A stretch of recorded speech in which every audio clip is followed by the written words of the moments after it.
Hi guys, it's Sports Week once again. It's probably brought to you by Free Tips. The guys at Free Tips. Remember, you can head there to get all the very latest football tips around some of the biggest football games all across the world. My name is Tolu, and he is Dan, and together we will be looking at one of the biggest games in terms of where the attention of the world is. On paper, it's really not the biggest game, but I'm guessing everybody in world football will be looking to see what Liverpool do against Brighton and Hove Albion this weekend. Liverpool, remember, the manager Arne Slot did drop Mohamed Salah after those big statements from him in midweek. Without Salah, they did defeat Inter Milan 1-0 away.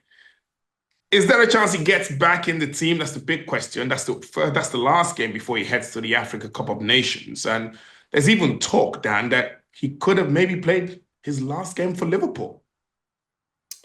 Well, this is it, isn't it? As you say, it's not quite the fixture, which is the headline. It's everything surrounding it. And I think with Mo Salah and Liverpool, they aren't losing matches with Mo Salah not in the team. Now, you could put that down to pure coincidence, or there might be a nugget of truth to that. And then that makes you think, well, is Mo Salah going to come back for the weekend? And I can't see him starting because, as I say, things seem to be settled.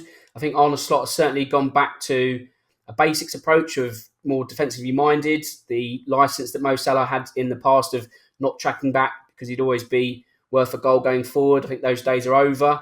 And because of that, he's been sacrificed. Now, it was a very narrow win in midweek in Europe. Maybe the penalty was, well, you could call it soft. I don't think it would be given if it was a Premier League game, but Liverpool fans won't argue with that. They'll just be very glad to get all 3 points in Europe, especially after a tough trip to the San Siro. So, they've dropped points in the last two matches, that being draws with Sunderland and Leeds. Again, two results that you wouldn't have anticipated at the start of the season. They're just not in good form. Brighton, again, they've had a rough week. They've only picked up a point from 6, both matches at home. They were in a commanding position against Aston Villa, let that slip through their fingers, and then they only drew at home to West Ham on Sunday, which must be considered 2 points dropped when you consider the two positions in the table at the moment. So, yes, there's a lot of circus around Anfield at the moment.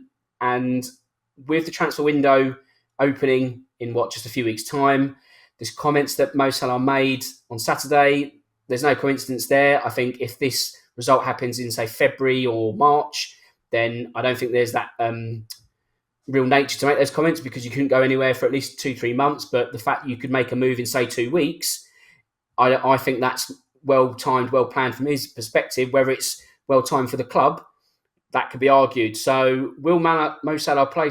I don't think he'll start. Have we seen the last of him? Well, I guess it depends what happens in the AFCON, how quickly Egypt go out, if they go the distance, how quickly he could come back, and whether Liverpool want him back. So I don't think we'll be seeing a Salah start. We might have seen already the end of his career. All right, so I'm going to ask this question before we get to betting lines.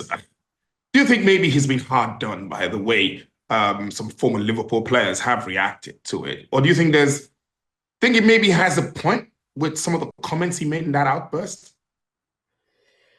Oh, that's a tough one, isn't it? I feel that former players are more along the right lines. I think what Mo Salah has done has created a me or him scenario at Liverpool. And I just think that's not what Liverpool need right now. Obviously, they are far from the championship winning team they were last season.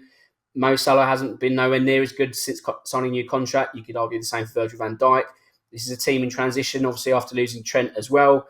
I just don't think these comments help. If you're going to have that discussion, you have it behind closed doors. The fact that Mo Salah did it in what was quite a random interview with a Norwegian reporter, not necessarily a major channel. It was just, I'm going to go out there and I'm going to drop this bombshell.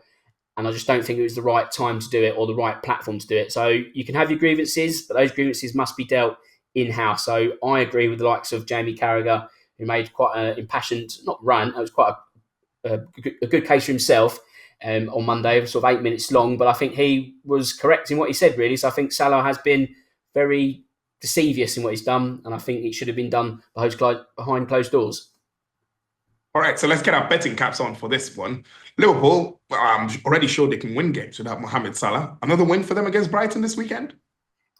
I think it will be because Brighton's strengths are at home. Liverpool, as I say, they're not playing amazingly attractive football, but it's that return to basics that they need, haven't they? They've been pretty poor well, for the last couple of months now. And after conceding 3 to Leeds when they were comfortable in 2 positions during that game, they were, 2-0 up and then 3-2 up. You would have thought they would see that through. I think with home advantage, they'll get 3 points against Brighton. I think really maybe even a win to 0. I think, as I say, Brighton struggle away. I can't see another surprise here. If it was at the Amex, I'd probably be more inclined to back Brighton getting something with a Danny Welbeck goal, for example. But I think Liverpool will not be too affected by the circus of Mo Salah this weekend, and they'll win quite comfortably without the Egyptian services.